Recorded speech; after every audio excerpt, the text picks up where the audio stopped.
सभी सखियों को, सभी सखाओं को आरती श्रीवास्तव का नमस्कार और शेफाली जी आपको भी मेरा बहुत बहुत बहुत प्यार भरा नमस्कार। बहुत बहुत नमस्कार आरती, और हमारे सभी सुनने वालों को, विविध भारती के तमाम श्रोताओं को, सखाओं को, सखियों को प्यार भरा नमस्कार। मैं शेफाली कपूर।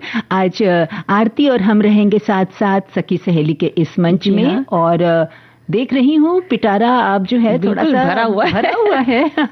बहुत सारी चीजें लेकर आए हैं। क्या लाई हैं आज अपने पिटारे में? लेकर आए हैं, सबसे पहले तो हम बात करेंगे जो अभी हम मना के आए हैं। अभी कल भी कितनी धूम से मनाया गया है महिला दिवस यहाँ पे। मतलब हो तो गया था, लेकिन जब आए सारे लोग जुटे तब उसको मनाया गया अच्छी तरीके से। तो अंतर्राष्ट्रीय महिला न्यायाधीश दिवस के बारे में हम बात करेंगे। तो महिलाओं की बात हो रही है तो, और आज हम बताएंगे कि घुमक्कड़ी होता है ना, घुमक्कड़ी का क्या मतलब। घूमेंगे नहीं, बाहर निकलेंगे नहीं, तो फिर आखिर हमें कैसे पता चलेगा दुनिया का। हम सब चीजें पढ़ सकते हैं, फोन में देख सकते हैं, पर उसे महसूस नहीं कर सकते। सच बात है। और वैसे कहते हैं ना, कह रहे भाई ये तो फला तो बड़ा घुमक्कड़ है, हमेशा घूमता रहता है। लेकिन भाई वो घूमते हैं तो ज्ञान भी तो मिलता है और मनोरंजन भी होता है। और जो मजा है ना घूमने में, वो किसी और चीज में है ही नहीं। आप फोन को एक तरफ रख देंगे, टीवी, आप सारी चीजें एक तरफ कर देंगे जब आप घूमने निकल जाएंगे। बिल्कुल। तो बताइए, आप सभी भी बताइए साथियों कि घुमक्कड़ी के बारे में आप क्या राय रखते हैं और क्या लाई हैं अपने पिटारे में? आज हम बात करेंगे, देखिए आपको जैसे पता है कि व्यंजन वाली बातें जैसी आती हैं या कुछ इस तरीके की चीजें। और चाय का तो मतलब समझ लीजिए मेरा एक ऐसी चीज है कि चाय की जहां पे बात हो रही हो मैं वहां पहुंच जाती हूँ। तो मैंने मुहावरा भी, मतलब मुझे इसी तरीके का एक अच्छा लगा। अच्छा, यानी जब कभी आप मेरे घर आएंगी तो सबसे पहले आपको हमें चाय पेश करनी पड़ेगी। बिल्कुल। ये बात आप अच्छी तरीके से समझ लीजिए, जान लीजिए कि अगर मैं आपके घर में आऊंगी तो आपको मुझे पानी से पहले चाय पेश करनी पड़ेगी। तो हम लेकर आए हैं मुहावरा, चाय से ज्यादा केतली गर्म। क्या बात है भाई। तो हमारे साथी सुन रहे होंगे और अपने अपने विचार हमको साझा करना शुरू कर दीजिए। बिल्कुल। और आज हम बात करेंगे सखी विशेष, जो हम महिला जो बिजनेस वुमेन को लेकर आते हैं, तो उनके लिए आज हम लेकर आए सुची मुखर्जी की बातें। उनकी जो प्रेरणादायक जो उनकी कहानी है, जो जिस तरह से उन्होंने अपना संघर्ष किया है, जो जिस तरह से भी उन्होंने अपनी एक जगह बनाई है, तो उसके बारे में हम आज जानने वाले हैं। और हल्की फुल्की जो बातें होती हैं वो हल्की फुल्की नहीं होती हैं असल में वो हमारे दिल से जुड़ी होती हैं, दिमाग से जुड़ी होती हैं, हमारे बचपन से, मतलब हमारे व्यक्तित्व से जुड़ी होती हैं। तो आज हम वो बात हम लेकर आए हैं फिल्मों की दीवानगी की। क्या बात है भाई। तो अब आज तो हमारे जितने सखा हैं और सखियां हैं सब लिख भेजेंगे कि फिल्मों की दीवानगी कैसी थी और कैसी है। ये भी जानेंगे कि शेफाली जी की दीवानगी क्या थी फिल्मों के लिए। ये जानने का मौका भी मिलेगा। ये बड़ा आपने मुझे असमंजस में डाल दिया। खैर नहीं, बात तो होगी तो निकलेगी, बात तो दूर तक जाएगी। कि क्या वो भी फिल्मों के हीरोइन की तरह एकदम से ऐसे सजना संवरना बहुत पसंद करती थी, या फिर डिशुम डिशुम भी हीरोइन ऐसी भी थी, डिशुम डिशुम वाली भी बहुत होती हैं, इनको वो वाली चीजें पसंद है। ये सब चीजें हम जानेंगे। कभी कभी किसी को खलनायिका भी पसंद आती है। बिल्कुल, अपनी अपनी पसंद है। और खलनायिकाओं के भी अंदाज जो है ना, वो सबसे अलग होते हैं। उनका बॉडी लैंग्वेज, उनके फेशियल एक्सप्रेशंस, उसी में वो सारी बातें कह देती थी। बिल्कुल। तो आप हमें बताइए किस तरीके की आपकी दीवानगी रही है, आपने फिल्मों को देखने के लिए क्या क्या पापड़ बेले हैं, तो सारी चीजें आप हमसे साझा करिए। अच्छा, मौसम तो बदल रहा है। मौसम बदल रहा है। अब देखिए ना, हम लोग लंच करने के बाद सोचा था थोड़ा झाड़ियों में सैर कर ली जाए, फूलों की झाड़ियों में, लेकिन आप तो डर के मारे भागी। अरे वहाँ पे इतने सांप भी हो सकते हैं, क्या पता नहीं क्या क्या हो सकता है। मुझे तो डर लगता है। लेकिन मैं तो भागी वो गर्म हवाओं को डर के मारे कि भाई बहुत गर्म हवा है। सच में गर्मी तो बहुत है, मतलब आप थोड़ी देर भी बाहर खड़े नहीं हो सकते। आपको तुरंत अंदर जाना होगा, पंखा के नीचे आपको बैठना ही पड़ेगा। बिल्कुल। और अपनी इस बार जब होली का पर्व आया तो भी बहुत गर्म मौसम रहा। और वैसे भी अब मौसम गर्म हो रहा है तो स्किन केयर भी करनी पड़ती है, पानी पीना पड़ता है, पक्षियों के लिए पानी रखना पड़ता है, खान पान का ध्यान रखना पड़ता है, बहुत सारी बातें हैं। किसी एक प्रोग्राम में ये सारी बातें समेटेंगे। फिलहाल यहाँ एक गाना सुनेंगे।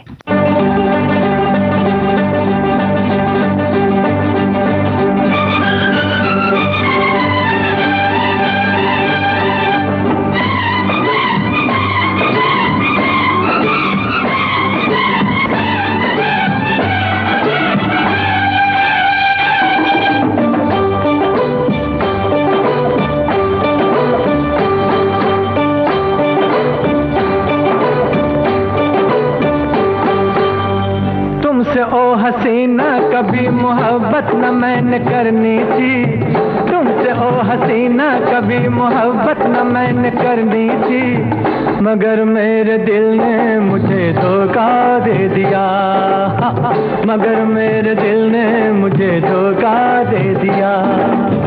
तुमसे ओ दीवाने कभी मोहब्बत न मैंने करनी थी, तुमसे ओ दीवाने कभी मोहब्बत न मैंने करनी थी, मगर मेरे दिल ने मुझे धोखा दे दिया, मगर मेरे दिल ने मुझे धोखा दे दिया।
ये मुझको है समझाते, बीत रही थी हंसते गाते, मैंने तुम्हें किस लिए छेड़ा, राहों में आते जाते मुझे सब है सताते। तौबा मेरी तौबा के ये शरारत न मैंने करनी थी, तौबा मेरी तौबा के ये शरारत न मैंने करनी थी, मगर मेरे दिल ने मुझे धोखा दे दिया, मगर मेरे दिल ने मुझे धोखा दे दिया।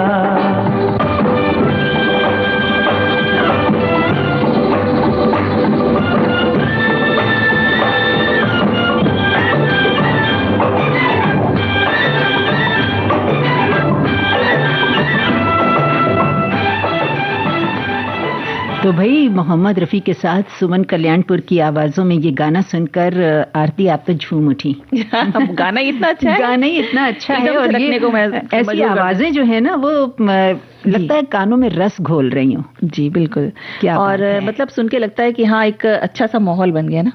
बिल्कुल। और अब आप अपना महिलाओं की, हाँ बिल्कुल, जो महिलाओं की जो रहती है ना कि यहाँ कहते हैं ना कि इस क्षेत्र में ज्यादा पुरुष हैं, तो आजकल कोई भी क्षेत्र ऐसा नहीं है जहाँ पे महिलाएं ना हो। तो न्यायाधीश का जो पद होता है बहुत ही बड़ा पद माना जाता है, सम्मानित है पद। और क्या, और आज है अंतर्राष्ट्रीय महिला न्यायाधीश दिवस। तो ऐतिहासिक रूप से न्यायिक क्षेत्र जो है पुरुष प्रधान जैसे कि हम जानते रहा है, और महिलाओं के लिए इसमें सीमित अवसर रहते हैं, लेकिन समय के साथ महिला न्यायाधीशों ने सभी तरह की रुकावटों को पार किया और न्याय और कानून के क्षेत्र में अपनी पहचान बनाई है। और इस दिन को याद करके सरकारें और संस्थाएं न्यायपालिका में लैंगिक समानता को बढ़ावा देने के लिए अपनी प्रतिबद्धता को दोहराती हैं। जी बिल्कुल। और इस दिन का उद्देश्य है न्यायिक संस्थानों में लैंगिक समानता को प्रोत्साहित करना, महिलाओं को नेतृत्व और निर्णय लेने की भूमिकाओं में भाग लेने के लिए प्रेरित करना, निष्पक्ष और पक्षपात रहित कानूनी प्रक्रियाओं को सुनिश्चित करना और न्यायिक क्षेत्र में महिलाओं के सशक्तिकरण के लिए नीतियां विकसित करना। जी बिल्कुल। और अप्रैल 2021 में संयुक्त राष्ट्र महासभा द्वारा इस संबंध में प्रस्ताव पारित करने के बाद पहली बार 2022 में ये दिवस मनाया गया। महिला न्यायाधीशों के अंतर्राष्ट्रीय दिवस का उद्देश्य है महिला न्यायाधीशों द्वारा किए जा रहे प्रयासों और योगदान को मान्यता देना। ये दिन उन युवतियों और लड़कियों को भी सशक्त बनाता है जो समुदाय में न्यायाधीश और नेतृत्वकर्ता बनने की इच्छा रखती हैं। बिल्कुल। और वर्ष 2026 के लिए इस दिवस की प्रस्तावित थीम है अदालत और उससे परे न्याय तक पहुंच की रक्षा। और ये विषय न्यायपालिका और समुदायों में महिला न्यायाधीशों के नेतृत्व के माध्यम से न्याय पहुंच की जो है वो उसकी पहुंच बढ़ाने पर जोर देता है। तो ये सच बात है आरती कि अब आज के युग में और आज के दौर में महिलाएं किसी भी क्षेत्र में पीछे नहीं हैं और हर क्षेत्र में पुरुषों के साथ कंधे से कंधा मिलाकर वो आगे बढ़ रही हैं। और मैं तो ये कहूंगी कि जितनी भी महिलाएं हैं या लड़कियां जो भी लोग हैं उनको हर एक को, बल्कि महिलाएं को नहीं पुरुषों को भी, सखा जितने सखियां हैं हमारी जो सुन रहे हैं सभी को न्याय के बारे में या कानून के बारे में जानकारी होनी जरूरी है। क्योंकि ताकि अगर कोई परेशानी आए तो वो समझ सकें कि कोई उनके साथ फ्रॉड तो नहीं हो रहा या सही बात है उसमें कौन सी उसमें वो अपने आप को बचा सकते हैं, है ना, किसी न्याय पा सकते हैं, क्या कर सकते हैं उसके लिए न्याय पाने के लिए। इसके लिए बहुत जरूरी है कि उन्हें अपने अधिकारों के बारे में पूरी तरह से जागरूक रहना चाहिए। क्योंकि हमें मालूम है कि अगर कोई परिस्थिति ऐसी आई है तो इस परिस्थिति में हमें कौन से अपने अधिकारों का उपयोग करना चाहिए। बहुत सारे कानून बदल गए हैं। तो बहुत जरूरी है उसकी जानकारी होना, बिल्कुल अपडेट रहना इसके बारे में, ताकि अब कभी भी आप किसी परेशानी में ना फंसे ना पड़े और अपने कोई आपके ऊपर ऐसे आपके अधिकारों का कोई बयान ना कर सके। हाँ, और आप जो जैसे कह रही हैं कि अपडेट रहना, तो अपडेट तो इस वक्त हमें भी रहना है ताकि अभी बातचीत के बाद कुछ गाना भी तो हो जाए। जो एक गीत सुनने से ना पूरा माहौल चेंज हो जाता है। तो चलिए एक मीठा सा गीत सुन लिया जाए। ढूंढो रे ढूंढो ढूंढो रे ढूंढो रे ढूंढो ढूंढो रे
प्याला छलकती न जाओ,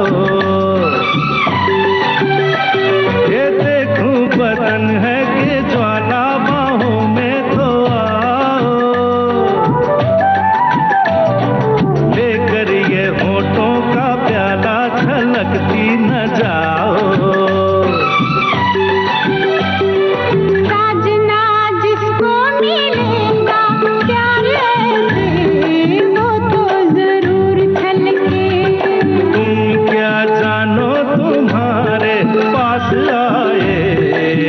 कितनी दूर चल के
आरती अब गीत संगीत की दुनिया से थोड़ा सा बाहर आकर अपने पिटारे पे थोड़ी देरी मुझे ऐसे आग बंद करके मैं सुन रही थी, तब तक आरती का स्वर सुनाई दे गया मुझे। मैंने तो सोचा आपके पास अगर एक चाय की कप होती है प्याली, तो आप चाय की चुस्की के साथ जो है गीत का आनंद लेती हैं। अब देखिए ना, आपने चाय की बात की थी ना जी, हाँ? तो हमारी एक सखी लिखती हैं कि आरती जी और शिफाली जी, आपने चाय की बात की है, आप आइए, स्वागत है आपका, आपको शानदार चाय के साथ बहुत से पकवान भी खिलाएंगे। अरे क्या बात है। और आगे सुनिए तो क्या लिखती हैं कि आज सुबह से पकवान बना रहे हैं, इस समय दही बड़े बन रहे हैं, क्योंकि कल हमारे यहाँ शीतला पूजन है, जिसे बसेड़ा कहा जाता है, और कल ठंडा खाना पड़ता है, इसलिए आज सुबह से बेसन, चक्की, पकौड़े और अन्य व्यंजन बन गए हैं और बना रहे हैं। पानी आ गया सुनते ही। दही बड़ों को तो नाम सुनते ही मेरे मतलब सच में भाई वो तो मेरे भी बहुत फेवरेट है। हमारे ख्याल से वो पुरुष हो या महिला हो या बच्चे हो,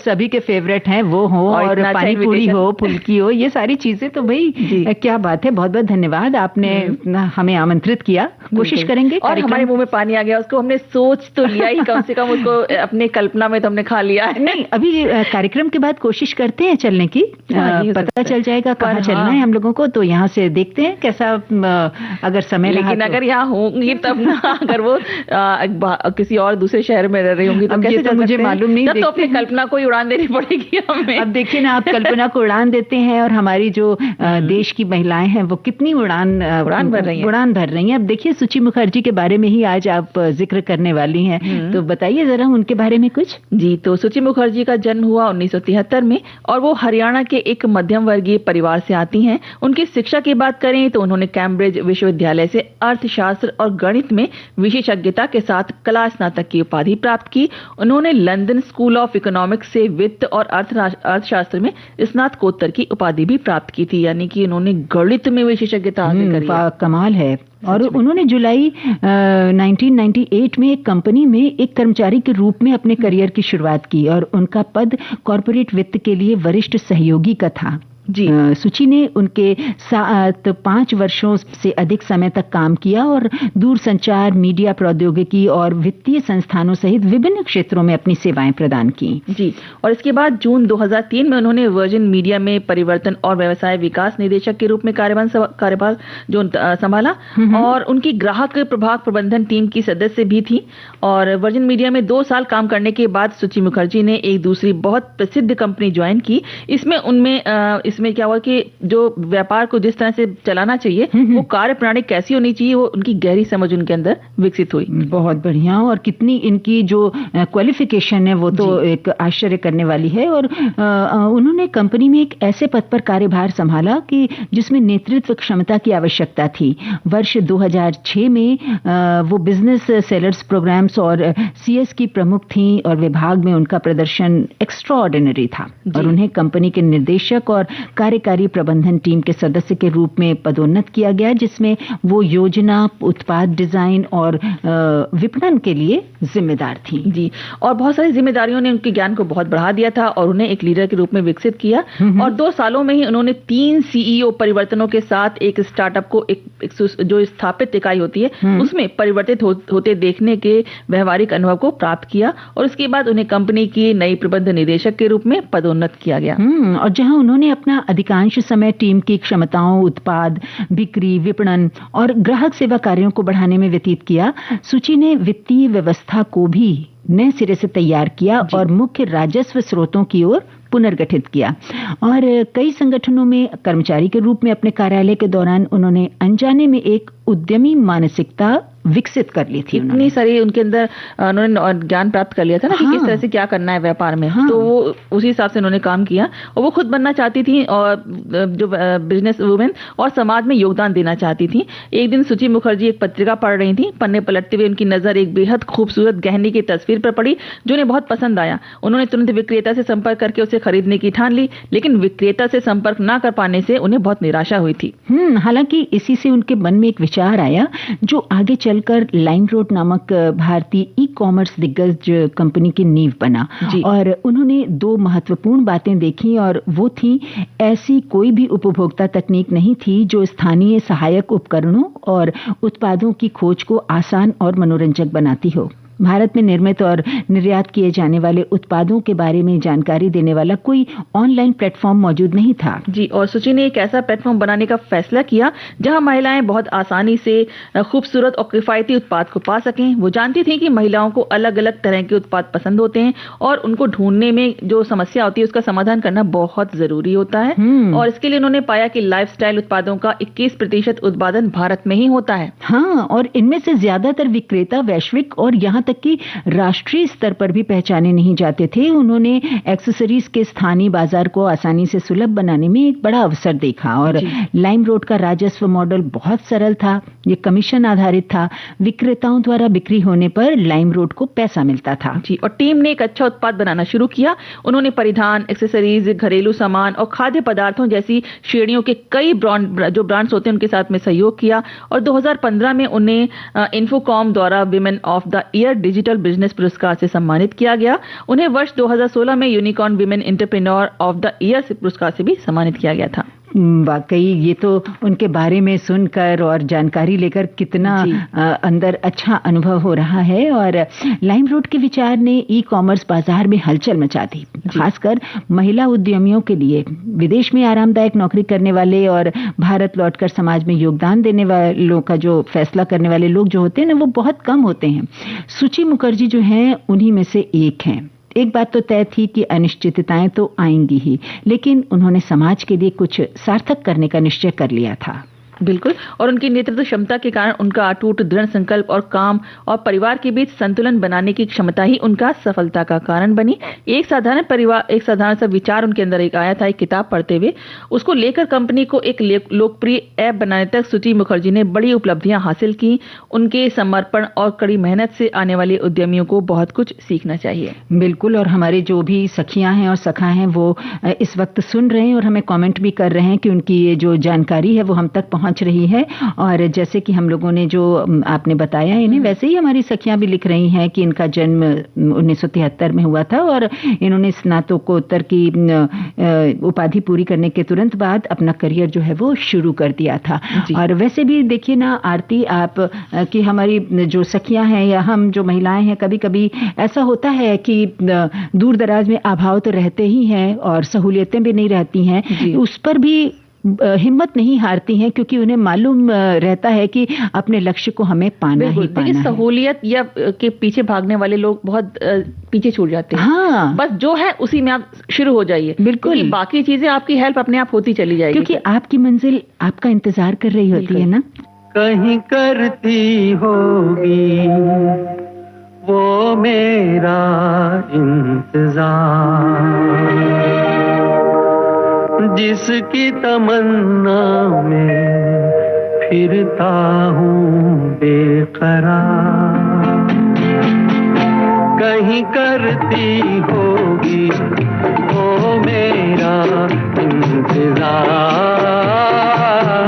जिसकी तमन्ना में फिरता हूँ बेकरार।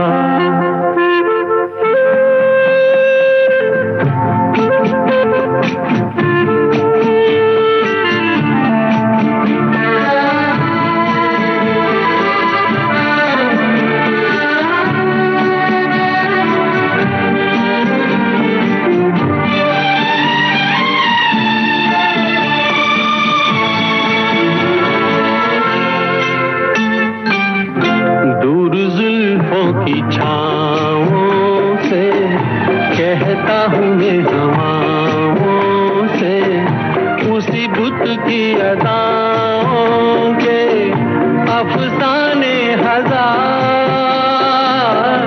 वो जो बाहों में मचल जाती हसरत ही निकल जाती, मेरी दुनिया बदल जाती, मिल जाता करार। कहीं करती होगी वो मेरा इंतजार, जिसकी तमन्ना में फिरता हूँ बेकरार।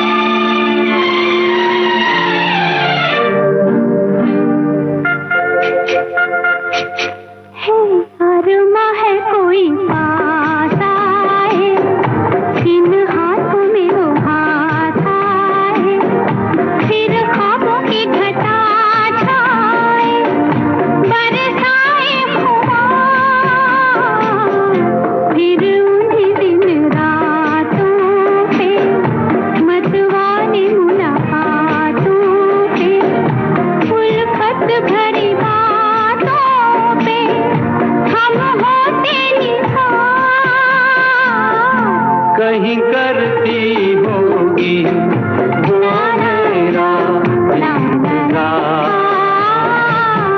जिसकी तमन्ना में फिरता हूँ बेकरार, जिसकी तमन्ना में फिरता हूँ बेकरार।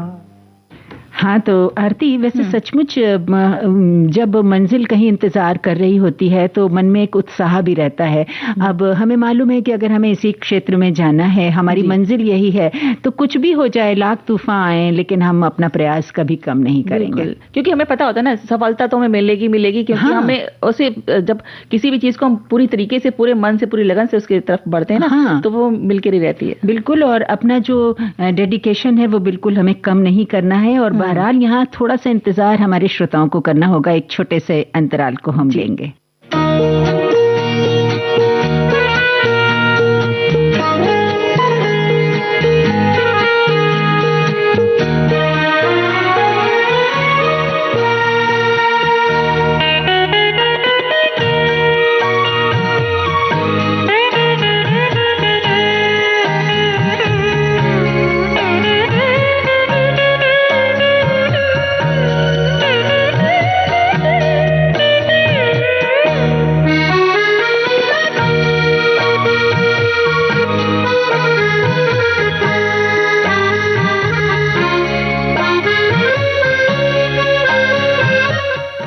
लीजिए आरती, बस पलक झपकी नहीं कि हमारा अंतराल पूरा हो गया और एक बार फिर से हम सभी श्रोताओं का, सखियों का, सखाओं का बहुत बहुत स्वागत करते हैं। और हमारे एक साथी लिखते हैं कि आज काफी दिनों बाद दोनों जोड़ियां जम रही हैं। अच्छा। हाँ, और आगे लिखा है कि आज तो हम श्रोतागण मस्त मगन हो जाएंगे क्योंकि आज तो अच्छी अच्छी जानकारियां प्राप्त होंगी। तो यहाँ हम यही कहेंगे कि जानकारियां तो रोज हमारी सखी सहेली के कार्यक्रम में अच्छी अच्छी मिलती हैं। और अपने इन्होंने लिखा है कि जहाँ ये रहते हैं वहाँ शूटिंग चल रही है और लोगों का तांता लगा हुआ है, धूप पड़ रही है लेकिन धूप पर कोई असर नहीं हो रहा है दर्शकों। देखिए कितनी बड़ी बात है ना, वो मतलब शूटिंग देखते हुए भी, वहाँ शूटिंग चल रही है उसको छोड़ के भी हमारी सखी सहेली देखिए ना क्या, और उसमें साझा कर रहे हैं अपने विचार भी। तो आपका बहुत बहुत धन्यवाद। और अब हम बात करते हैं मुहावरों पे आते हैं ना। चाय वाला जो मुहावरा है जिसके लिए हमें इनवाइट भी किया गया है, तो चाय से ज्यादा केतली गर्म, यानी कि अगर कोई मतलब कोई विषय है, कोई ऐसी बात है तो जिसके विषय में जो बात है वो तो कम बोल रहा है, वो इतना नहीं बोल रहा है, वो इतना एक्साइटेड नहीं हो रहा, जो दूसरा है वो कुछ ज्यादा ही उछल उछल के बोल रहा है उसको लेके उस विषय को। बिल्कुल, हमारे एक साथी ने लिखा है भाई कि आज का प्रोग्राम मेरे को अच्छा लग रहा है। अरे चलिए, बहुत बहुत धन्यवाद आपको, अच्छा लग रहा है तो। और एक साथी ने जब से आपने मुहावरों की दुनिया की बात की है तो लिखते हैं कि मुहावरों की दुनिया के अंतर्गत चाय से ज्यादा केतली गर्म का तात्पर्य चाय पीने वाला तो उतना उतावला नहीं, लेकिन चाय पीने से इतर केतली जैसे लोगों को चाय पीने की बेसब्री बढ़ गई है और लोगों को चाय पीने वाले का हित अपनी धुन में नजर नहीं आ रहा है। भाई ये सब नजर नजर की ही बात है और क्या। जी बिल्कुल भाई, इन्होंने तो चाय से ही जोड़ दिया उस चीज को। और एक और हमारे श्रोता जो लिखते हैं कि वो हंसते हुए लिख रहे हैं, उन्होंने हा हा भी लिखा है अपना। अच्छा। कि जी बहुत अच्छा मुहावरा लिया है, इसका मतलब अगर मैं बताऊं तो कह सकते हैं जब कोई व्यक्ति किसी बात या मामले में उससे भी ज्यादा उत्तेजित या सक्रिय हो जाए जितना कि उस बात से जुड़ा हुआ असली व्यक्ति होता है, यानी जिसको सीधा संबंध नहीं है, वही सबसे ज्यादा प्रतिक्रिया देने लगे, तब हम कहते हैं चाय से ज्यादा केतली गर्म। होता है ना, कुछ लोग कभी कभी फेम लेने के लिए या लाइमलाइट लेने के लिए ऐसा करते हैं कि कोई भी विषय उठा लिया, विषय में उनका कोई लेना देना नहीं है लेकिन अपने लगे पड़े बोलने में। बिल्कुल, हमारे एक साथी ने लिखा है कि चाय से ज्यादा केतली गर्म, दाल से ज्यादा पतीली गर्म, मुख्य समस्या से अधिक उससे जुड़ी छोटी बात का आक्रामक होना, किसी व्यक्ति के अपनी क्षमता से अधिक प्रदर्शन करने या बात करने पर प्रयोग किया जाता है। और आगे लिखा है कि कभी कभी परिवार में बड़े विनम्रता से पेश आते हैं, उसी घर के छोटे सदस्य बेहद आक्रामक और उद्दंडता दिखाते हैं, तो वहां इन मुहावरों का प्रयोग किया जाता है। जी। और एक और हमारे श्रोता हैं जो लिखते हैं कि चाय से ज्यादा केतली गर्म एक कहावत है, इसका मतलब है कि जिसका काम या मामला है उससे ज्यादा कोई दूसरा व्यक्ति उत्साहित, गुस्से या सक्रिय हो रहा हो, यानी असली व्यक्ति तो शांत है लेकिन बीच वाला या देखने वाला ही ज्यादा उबल रहा है चाय की तरह से उबल रहा है। और ऐसा ही हमारे दूसरे साथी भी लिखते हैं कि इसका अर्थ यह है कि किसी बड़े व्यक्ति से ज्यादा छोटे लोगों का ड्रॉप झाड़ना, और इसका इस्तेमाल तब होता है जब किसी बड़े व्यक्ति की जगह उसके ही आसपास का छोटा व्यक्ति रोब दिखाने लगे। और ये हमारे जीवन में अक्सर होता है, जो लोग छोटे होते हैं वो बड़ों से भी ज्यादा अपने को बॉस दिखाने लगते हैं। तो कहा जाता है कि इस कहावत का इस्तेमाल हमारे जीवन में लगभग रोजाना कभी न कभी होता ही रहता है। बिल्कुल बिल्कुल, क्या बात है। और एक साथी लिखते हैं कि चाय से ज्यादा केतली गर्म मुहावरे का अर्थ है कि मुख्य व्यक्ति या मामले से ज्यादा किसी सहायक, जैसे चेला हो या समर्थक हो, उसका आक्रामक या उत्साहित होना, और ये किसी मामले में अधिकार क्षेत्र से अधिक बढ़कर प्रतिक्रिया देने या शो ऑफ करने की प्रवृत्ति को दर्शाता है ना। बात तो सही कही है। और एक और श्रोता है जो लिखते हैं कि ये मुहावरा उन लोगों पर कटाक्ष करता है जो अपनी सीमा से बाहर जाकर दूसरों के मामलों में अपनी पावर दिखाते हैं। अक्सर ये चमचागिरी या अपना प्रभाव जमाने की कोशिश करने वाले लोगों के लिए इस्तेमाल होता है, यानी हम सबसे ज्यादा फेम में आ जाए, हमें सबसे ज्यादा देखने लाइमलाइट में आ जाना। यहाँ चाय मुख्य विषय व्यक्ति है और केतली वो माध्यम है जिसके सहारे वो काम कर रहा है। केतली का काम है चाय को गर्म रखना, ना कि चाय से ज्यादा खोलना। तो हमारे एक साथी ने लिखा है कि चाय से ज्यादा केतली गर्म का मतलब मालिक के मुकाबले उसका नौकर सर्वम सर्वा, शेर के ऊपर सवा शेर और अफसर के मुकाबले उनका चपरासी मत्थम मत्थम। और दूसरे साथी क्या लिखते हैं कि ये एक कहावत है, चाय से ज्यादा केतली गर्म, इसका मतलब तो होता है कि जिसका काम या मामला है उससे ज्यादा कोई दूसरा व्यक्ति उत्साहित, गुस्से में या सक्रिय हो रहा है, यानी असली व्यक्ति शांत है लेकिन बीच वाला या देखने वाला वो ज्यादा उबल रहा है। समझ गए। और एक और है हमारे श्रोता जो लिखते हैं कि जब कोई व्यक्ति किसी बात में जरूरत से ज्यादा गुस्सा या उत्साह की प्रतिक्रिया दिखाता है जबकि असली कारण उतना बड़ा नहीं होता, तब ये मुहावरा कहा जाता है। मतलब मामला इतना बड़ा नहीं है लेकिन उसको इश्यू बना दिया जाए होता है ना, ऐसा कई बार होता है। हम देखते हैं कि मामला कुछ नहीं रहता, बात कुछ नहीं रहती, लेकिन बीच में जो जिसका मामला है वो तो शांत हो गया, बाकी के आदमी आपस में ही वो लोग झड़पने लगते हैं। बिल्कुल यही बात लिखी है हमारे श्रोता ने, जो लिखते हैं कि जिस व्यक्ति का मामला है वो तो शांत रहता है, लेकिन उसके आसपास के लोग बिना बात के शोर मचाते हैं। हाँ, हमारी सखी ने एक लिखा है कि मैंने चाय से ज्यादा केतली गरम पहले कभी नहीं सुनी थी, दाल से ज्यादा पतीली गरम, यही मुहावरा सुना था, पर ये डिजिटल जमाना है, कुछ भी तुकबंदी हो सकती है। बिल्कुल, आप कुछ भी कह सकते हैं कि सब्जी से ज्यादा कुकर गर्म। ये भी हो सकता है। हाँ, बिल्कुल, क्यों नहीं हो सकता। और कुछ भी, मतलब इस तरीके का आप कोई भी बर्तन ले सकते हैं जिसमें आप कहते हैं पानी से ज्यादा जो पतीली गर्म है। कुछ भी आप कह सकते हैं, आपके ऊपर है कि आप क्या बनाना चाहें। और जैसे कहते हैं ना कि बातचीत के बीच एक गाना जरूरी है, तो मुहावरे भी जिंदगी में जरूरी होते हैं। बिल्कुल।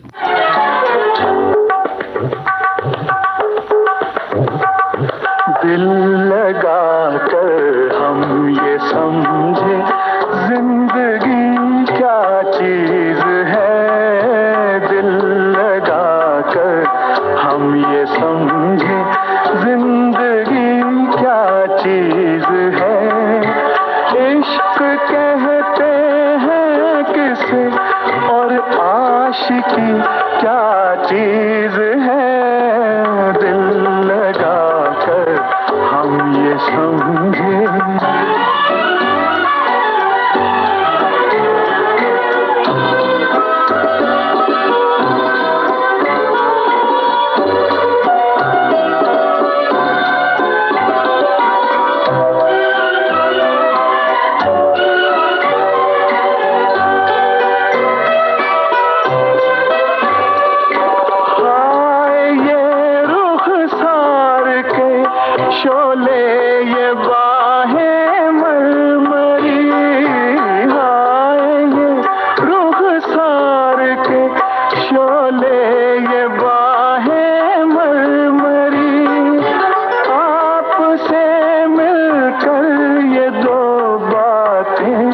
समझ में आ गई, धूप किसका नाम है और चांदनी क्या चीज है, दिल लगा कर हम ये समझे।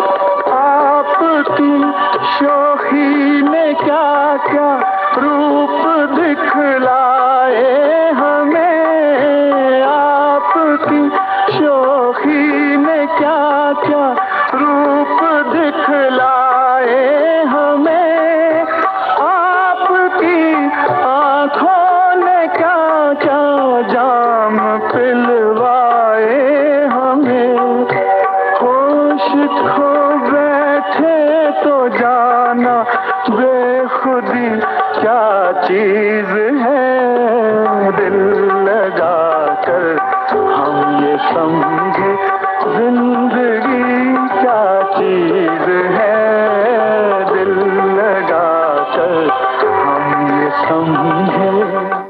आरती, आपको मालूम है हमारे एक श्रोता भाई लिखते हैं कि आप लोग आज जो भी गाने बजा रही हैं वो बहुत मधुर हैं और उन्हें बहुत पसंद आ रहे हैं, और इससे पहले हम लोग मुहावरों की बातें कर रहे थे ना, तो उसी को लेके हमारे पास 2 कमेंट्स हैं। एक साथी ने लिखा है कि 2 के झगड़े में तीसरा व्यक्ति भड़काऊ बंदा।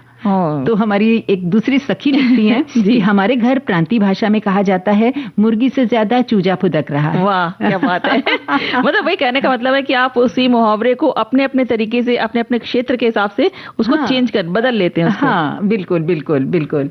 तो चलिए भाई, अब क्या इरादा है, कुछ अब घुमाने ले चलिए। बिल्कुल, घुमाने की बातें कीजिए भाई, क्योंकि देखिए ना, खाना खाने के बाद हम लोग लंच के बाद बाहर फूलों की झाड़ियों में तो घूम नहीं पाए, तो चलिए इसी बहाने आपके इसमें हमें घुमा दीजिए।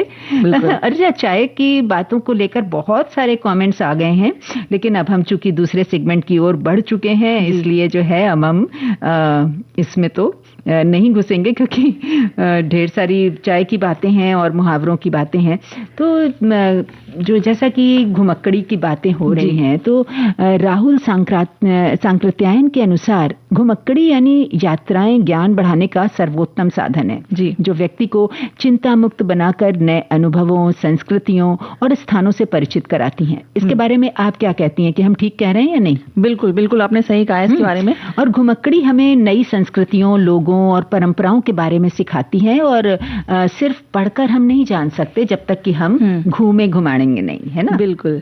तो इस बारे में हमारे बहुत सारे श्रोता हैं जो वो भी तो पता नहीं कितनी चीजें, कितने अच्छे अच्छे अपने विचार साझा कर रहे हैं। वो तो भाई करेंगे ही, और क्यों, वो भी तो घूमने के शौकीन होंगे। अब देखिए ना, हमारे एक साथी ने क्या लिखा है कि घूमेंगे तभी तो जानेंगे। हम अक्सर सोचते हैं कि अरे कहाँ घूमने जाना है, कहाँ इतने पैसे खर्च करने हैं, लेकिन किसी विषय या किसी जगह के बारे में हम तभी जानेंगे जब हम उसी जगह पर घूमेंगे। यही हाल शॉपिंग का है। कुछ लोगों की आदत होती है कि वो शॉपिंग के लिए एकदम घूमेंगे नहीं, वो बस जहाँ गए और वहां अगर कुछ पसंद नहीं भी आया तो भी ले लो कहाँ कौन बार बार निकले यहाँ बस इसी उसमें कि भाई कौन परेशान होगा, फिर दूसरी दुकान जाओ या बाहर। जितना हम घूमेंगे उतना हम नई नई चीजों को एक्सप्लोर करेंगे, हमें नई नई चीजें देखने को मिलेंगी और उसमें और सबसे बड़ी बात यह है कि दामों में भी बहुत कमी, अलग अलग दाम है। हर आप कहीं भी किसी भी एक दुकान पे जाइए, वहां पे जो दूसरी दुकान पे जाएंगे, चाहे उसके पास वाली दुकान हो, उस पर बिल्कुल अलग दाम अलग होगा।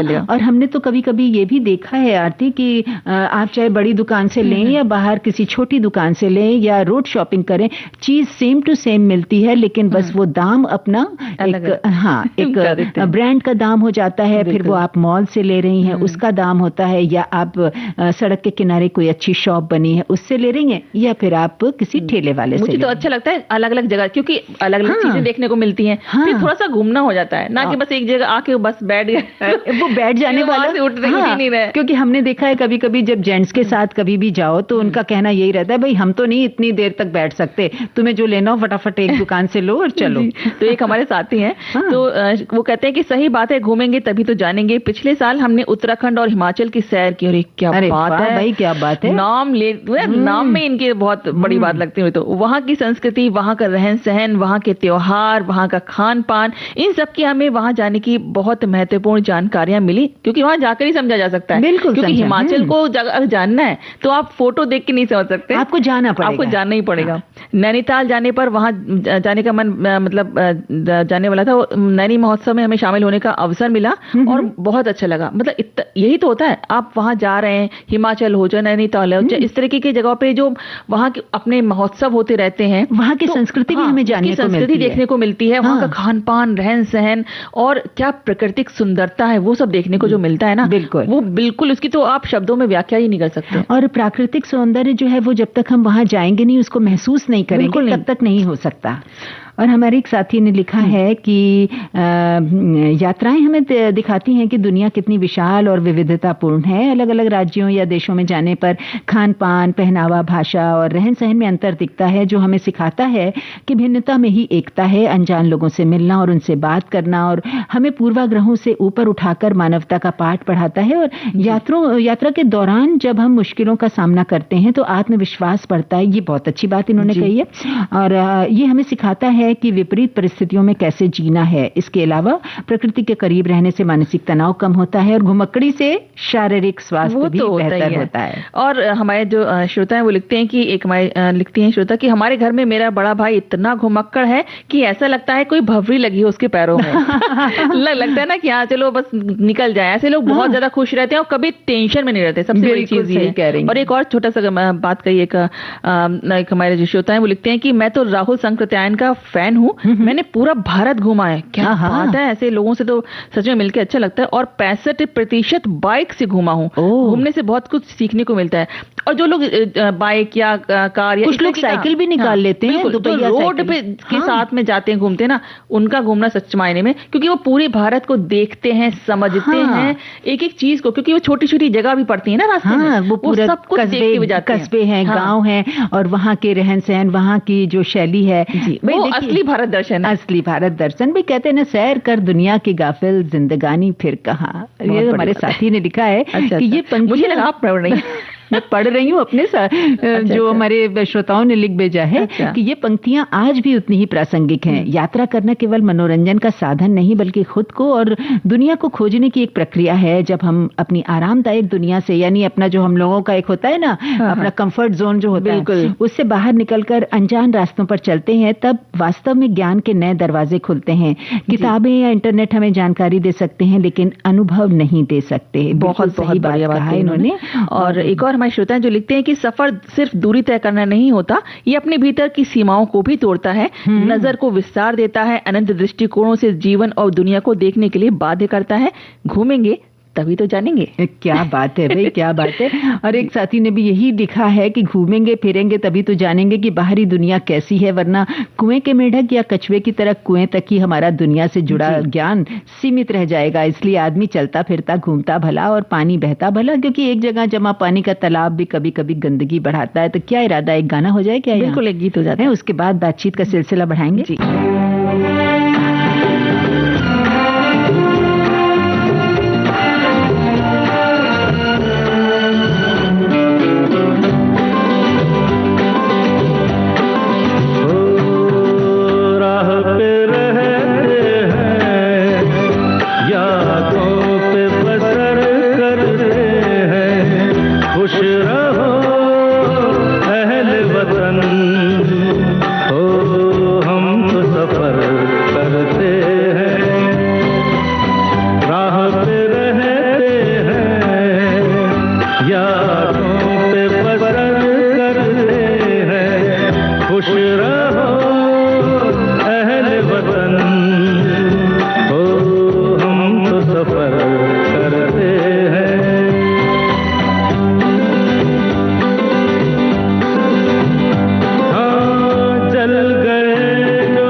जल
तो देखिए ना भाई, क्या बात है भाई, घूमना जरूरी है जिंदगी बहुत में, जरूरी है, बहुत जरूरी है।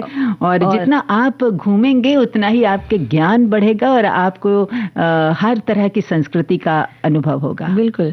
और एक और चीज है जिससे हम अलग अलग चीजों का अनुभव कर लेते हैं, अलग अलग इमोशंस का अनुभव करते हैं, वो है फिल्में। क्या बात है, फिल्मों की दीवानगी। सच में ऐसी दीवानगी होती थी ना, वो समय ऐसा था कि मतलब ऐसा लगता है कि जो चीजें चल रही है हमारे सामने वो सच है, सच है। हाँ, फिल्मों को सच ही मान के चलते थे। और हीरो हो चाहे हीरोइन हो, सबकी अलग ही क्रेज होता था। हाँ, और उसको फॉलो करते थे और आज भी फॉलो करते हैं लोग। हमारे एक साथी, उन्होंने अंग्रेजी में कुछ पंक्तियां लिख भेजी हैं अपनी कुछ फिल्मों को ही लेकर कि good evening to everyone, very difficult to get permission for getting to movie, if got the permission long queues awaits you, getting tickets very difficult, but if you get that joy will but if you get that joy we will not forget gone those days। हाँ, अब इसको मतलब क्या बात है, ये बात तो इन्होंने बिल्कुल सही कही कि जो लंबी कतारें होती हैं टिकट की, उसमें आपको एक तो टिकट नहीं मिलता, और जब टिकट मिल जाता है फिर वो जो एक उत्साह होता है वो कभी नहीं भूलता। बिल्कुल। और एक और साथी हमारे जो लिखते हैं कि बचपन की वो फिल्मों की दीवानगी, जी हाँ बिल्कुल, मुझ में बचपन में फिल्मों की दीवानगी थी। बचपन में हम जब मुंबई में रहते थे और एक साथ 3 सिनेमा थिएटर्स घर के नजदीक ही थे। बहुत बढ़िया बात है। मैं हर संडे और छुट्टी के दिन पेरेंट्स से फिल्म देखने के लिए जिद किया करता था और बहुत सारी फिल्में देखी भी थी। सभी तरह की फिल्में देखने की दीवानगी थी। एडवांस बुकिंग भी करानी होती थी। और मैं ये कहना चाहूंगा कि बचपन में मैंने जितनी भी फिल्में देखी उनके मुकाबले अब कम देखी हैं। मतलब बचपन में ज्यादा देखी थी, अब इस समय कम देखी उन्होंने। क्या बात है। तो हमारे एक साथी लिखते हैं कि मेरे बड़े भैया जब भी फिल्म देखने जाना हो तब कोई झूठा बहाना बनाकर या हमसे छुप कर चले जाते थे। अच्छा। बाद में हम सभी बच्चों को पता चलता था, तब हम उनकी शिकायत पिताजी को कर देते थे जो खुद फिल्में देखने के बड़े विरोधी थे। मेरे बड़े भैया की पिटाई जब वो करते थे तो उसे देखने में फिल्मों से ज्यादा मजा हम सभी को आता था। ये तो बढ़िया मजेदार बात लिखी है इन्होंने। और एक साथी ने लिखा है कि मेरी फिल्मों की कुछ यादें ऐसी हैं कि मैं कभी कभी एक फिल्म को 3 बार भी मैंने देखा है। फिल्म देखने का शौक तो इतना परवाह था कि हफ्ते में 7 दिन 7 फिल्में देखता था, और अब वो दौर बहुत पीछे जा चुका है। बिल्कुल। एक होता है ना कि एक दौर होता है, वो दीवानगी होती है, वो जुनून होता है। और कभी कभी तो फर्स्ट डे फर्स्ट शो का भी जुनून होता है। और एक हमारे जो श्रोता है वो लिखते हैं कि बचपना किशोरावस्था से जुड़ा है। हम 15 साल में हाई स्कूल पास कर गए थे तो शादी हो गई, नई साइकिल मिली तो इंटर कॉलेज पढ़ने 10 किलोमीटर रोज फिल्मी गाने गाते और उचक उचक कर साइकिल से जाते। स्कूल में युवा हो रहे कई साथी उन दिनों राजेंद्र कुमार और राजेश खन्ना की फिल्मों की चर्चा करते। स्कूल से 20 किलोमीटर दूर फैजाबाद घंटे भर में पहुंच जाते और सिनेमा हॉल की टिकट खिड़की पर 6-7 लोग जुटकर एक बंदे को अंदर कर देते और विजयी मुद्रा में टिकट लेकर पिक्चर देखते तो रास्ते भर उसी फिल्म के गाने गाते, साइकिल मटकाते घर आते। पिक्चर की दीवानगी ऐसी थी कि शुक्रवार का अखबार चाय वाले की दुकान से फिल्मी चर्चा का पेज चुरा लाते और देखते कौन कौन सी फिल्में लग रही हैं, हीरो हीरोइन कौन है, गीत किसके हैं, म्यूजिक किसका है। हमको कहानी से ज्यादा गीत संगीत पहले से प्यारा रहा है और ये कारनामा बीए तक चला। तब तक बीबी भी घर आ चुकी थी। फिर तो उन फिल्मी गानों पर मैडम को भी खूब मटकाते चिढ़ाते भी थे।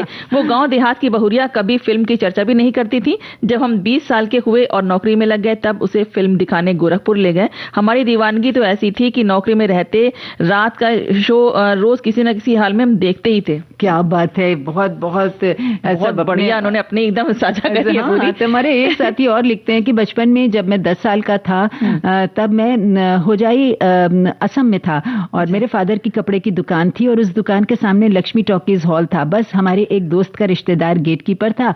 जब भी नई पिक्चर लगती घर वालों को बिना बताए घुस कर देख आते थे। अरे वाह। तो और दूसरे एक साथी ने लिखा है कि बचपन में फिल्मों की दीवानगी की बात करें तो बचपन में फिल्म की कहानी से कोई मतलब नहीं होता। रेडियो पर सुने गीत को फिल्म के माध्यम से देखना होता था और फिल्मों में चलते फिरते इंसान या पशु पक्षी कैसे चल या उड़ सकते हैं वो गहरी सोच में डाल देता था। बहुत बढ़िया बात है। और एक और श्रोता जो लिखते हैं कि हमारे गांव में वीडियो ही चलता था। फिल्में देखने के लिए विद्यालय से छिपकर जाया करते थे और किसी सहपाठी ने घर या स्कूल में शिकायत कर दी तो दोनों जगह पिटाई होती थी। बड़े गजब के दिन थे वो। अभी माता पिता परेशान हो तो बच्चों से कह देते हैं कि फिल्म देख लो या मोबाइल देख लो। फिल्मों के मामलों में पहले कठोर अनुशासन भी था। बहुत अनुशासन था। वैसे भी आज भी पढ़ाई पर माता पिता जोर देते हैं कि आप पहले पढ़ाई कीजिए, फिल्में आप मनोरंजन बाद में कीजिएगा। एक साथी लिखते हैं कि बचपन की वो फिल्मों की दीवानगी भी क्या कमाल थी। न रिव्यू की चिंता न लॉजिक का बोझ, बस पर्दे पर हीरो की एंट्री हुई, नहीं कि सारा थिएटर तालियों से गूंज उठता था। हाउसफुल के बोर्ड के बीच पसीने से तरबतर होकर खिड़की से टिकट झपट लेना किसी जंग जीतने जैसा होता था। और समोसे और ठंडी कोल्ड ड्रिंक का वो स्वाद आज के महंगे पॉपकॉर्न में कहाँ। ये बात तो इन्होंने बिल्कुल सही कही और यहाँ एक गीत हो जाए इसी बात पे।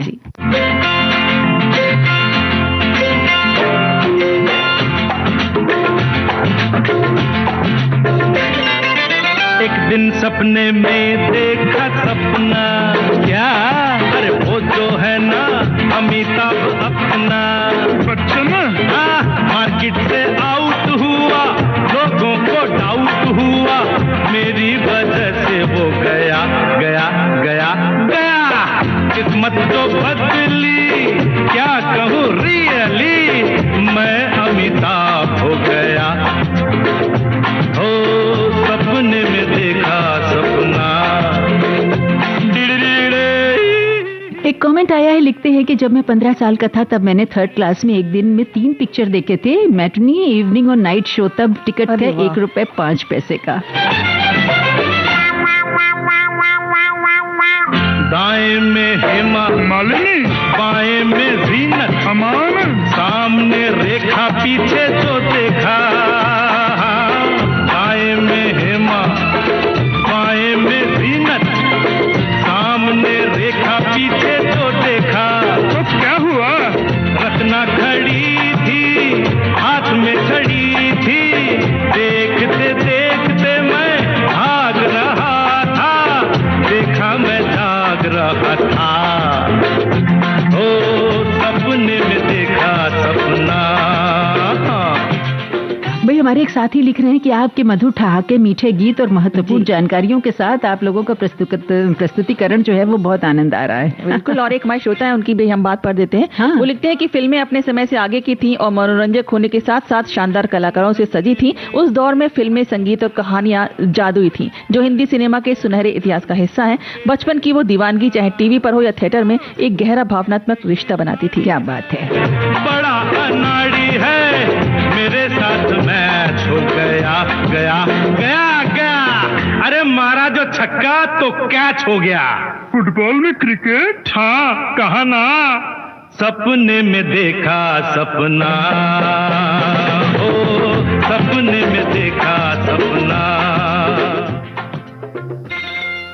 और एक साथी ने लिखा कि बचपन में फिल्म के पैसे नहीं थे, इंटरवल में साथियों के साथ घुस तो गए, गेट कीपर ने चेक किया तो साथी मुझे छोड़कर भाग गए और मुझे देर रात में छोड़ा गया। तो भाई ढेर सारे हमारे पास अभी कमेंट्स हैं, लेकिन हमारे पास वक्त नहीं है कि हम उन कमेंट्स को ले सकें। मुझे अच्छा नहीं लग रहा है कि इतने सारे इतने अच्छे कमेंट, इतनी अच्छी यादें सबने शेयर करी हैं अपनी, और उनको फिर किसी कार्यक्रम में जरूर समेटेंगे इस विषय को, लेकिन हम इसको बैठ के पढ़ेंगे जरूर। बिल्कुल पढ़ेंगे। और अब इजाजत ले ली जाए अपने सभी श्रोताओं से और सखियों से, और कहते हैं उन्हें यही शुभकामनाएं देते हैं कि उनका घर आंगन हमेशा फूलों की तरह महकता रहे और चहकता रहे, हंसी से खनखनाता रहे, उनकी मुस्कान हमेशा तरोताजा रहे। इन्हीं शुभकामनाओं के साथ अब लेते हैं इजाजत। आप सभी को शेफाली कपूर और आरती श्रीवास्तव का नमस्कार।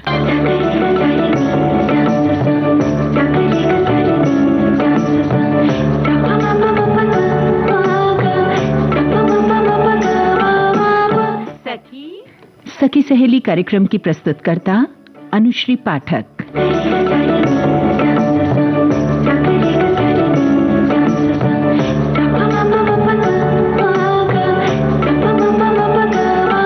सखी सहेली।